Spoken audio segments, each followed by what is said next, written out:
We're going to look at more with verifying identities today. So once again, thinking about all the Trig identities that we've talked about, and we'll be verifying. We've talked about 3 different strategies. Now let's look at a few more. So another strategy involves fractions. One thing is that if you have one big fraction, we can separate that fraction into multiple terms. So this is what I mean.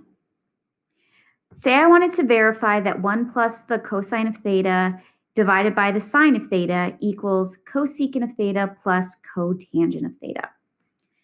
We've got 2 different sides that we could potentially pick from. Honestly, one side isn't as complicated as the other, so we really could pick either one. But because I want to focus on the strategy of splitting up the fraction, I'm going to look at the left side and turn it into the right.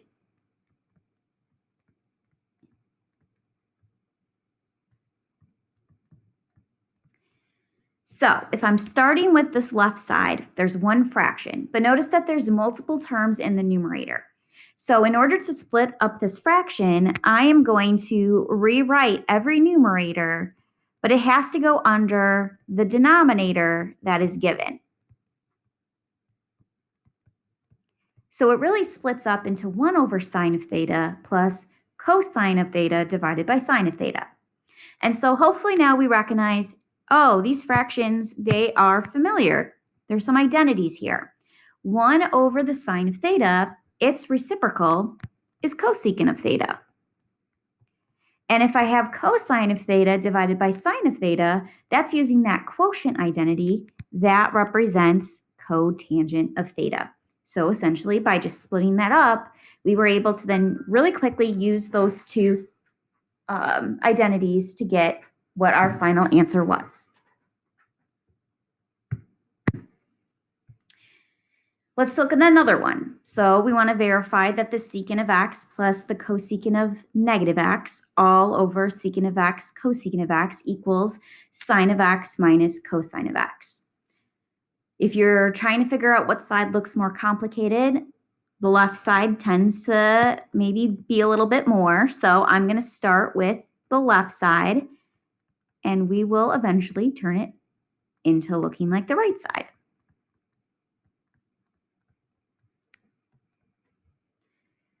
So using the same strategy, we have one fraction. Notice that our end result is I want 2 things being subtracted. There's no fraction. So that's why we need to think about the strategy of let's split up this fraction. I am going to turn it into the secant of x all over the secant of x cosecant of x plus, then I'll have the cosecant of negative x all over the secant of x cosecant of x. So if I look at the first fraction here, there's nothing that I can factor, okay? The top is a monomial, the bottom is also a monomial, but I notice that there's something on the top that's also on the bottom. There's secant of x. So essentially, those get to reduce. Now I still have a fraction because that cosecant of x is in my denominator. I notice that my numerator and my denominator are both monomials, so I can't factor those. However, I don't have any identical terms or factors for me to reduce. Cosecant of the opposite of x, if we think about those even-odd identities, that's the same thing as negative cosecant of x. And now that I have something on the top that's also on the bottom, I can simplify that down. So now I have 1 over, the cosecant of x plus negative 1 over the secant of x. And then essentially, once again, if my goal is to turn it into the sine of x minus the cosine of x, notice that we have reciprocals. 1 over cosecant is the same thing as sine. Yes, I have plus and negative, but plus and negative, I really am subtracting. 1 over the secant is the reciprocal for cosine. So we have our answer. The other strategy that we're going to look at today is, once again, if we're dealing with fractions, thinking about finding common denominators. So in this problem, I want us to verify that the sine of theta over 1 plus cosine of theta plus 1 plus cosine of theta over sine of theta equals 2 times cosecant of theta. We don't have one fraction, we have two fractions being added together. We see that that's probably the more complicated side than the right, so I'm going to tackle this side. But in order to add fractions, we need to have common denominators. So we need to figure out with the two denominators that we have, there's nothing that I can do to factor that bottom denominator of 1 plus cosine, and sine is a monomial. So hopefully we're okay with those being two different denominators. Our common denominator is literally multiplying those two denominators together. I always like to put my monomials first, but that's why my common denominator is going to be the sine of theta times 1 plus the cosine of theta. So my original numerator for the first fraction was sine of theta. What did I multiply the bottom of that by? I multiplied by sine of theta to get that common denominator, so I get to multiply the top by sine of theta. If my original numerator in the second fraction was 1 plus cosine of theta, what did I multiply by? Well, I multiplied by 1 plus cosine of theta. Sine times sine gives us sine squared of theta plus, I'm going to make this one big fraction, so I'm going to right away go ahead and start combining my numerators. I'm going to distribute out these two binomials being multiplied. 1 times 1 is 1, 1 times cosine is cosine, and then we have a cosine times 1, so essentially we'll have 2 cosine of theta, and then cosine times cosine is cosine squared of theta. That is all over this common denominator. Notice that in my numerator, I know there's a lot of things going on, but we've got a sine squared and we have a cosine squared. They're both positive. So essentially, if I was to rearrange those terms, they are being added together. And so if you're adding sine squared plus cosine squared, well, that's the Pythagorean identity. That's really 1. So essentially, my new numerator is 1 plus 1 plus 2 times the cosine of theta. All right, notice that's still over that common denominator. I feel like I'm going to start running out of room.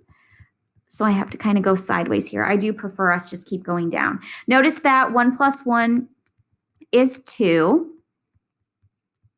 So now I have combined all like terms in the numerator. My last step is to see if I can simplify, because once again, my final answer should be 2 times the cosecant of theta, and I don't have that quite yet.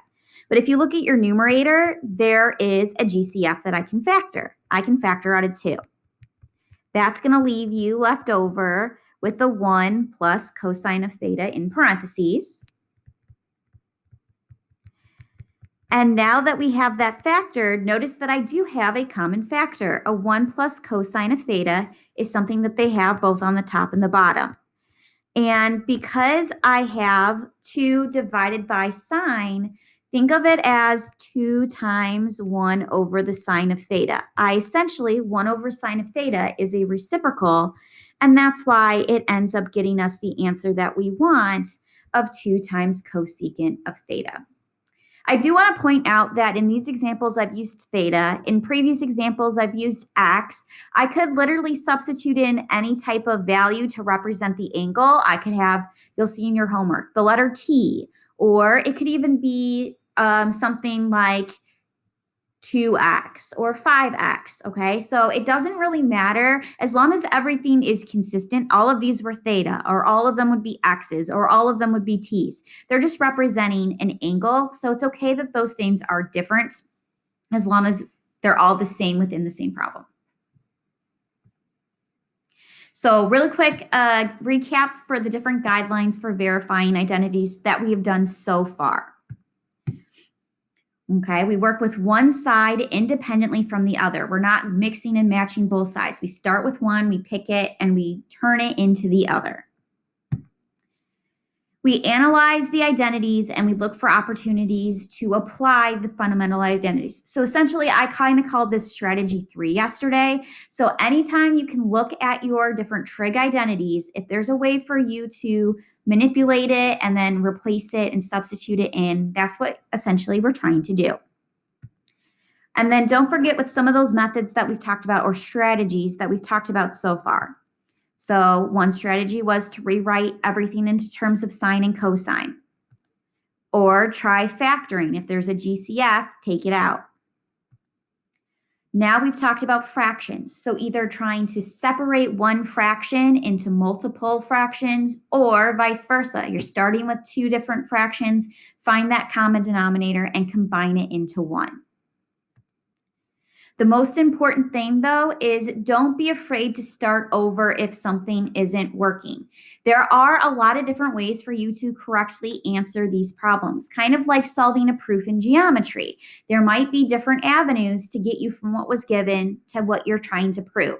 So when I'm showing you all of my answer keys and you are checking your work, maybe you actually picked the other side to start with. That's perfectly fine as long as you can verify each step that has led you from one side to the other. So if you ever check your homework with mine and you had started with the opposite side, take my answer key and start from the bottom and then work your way up. So basically read it backwards from how I have it. And as long as you have all of those steps to lead you to the other side, then you're good to go. So what I want you to do for homework is on page 596, problems 12, 18, 24, 27, 33, and 39.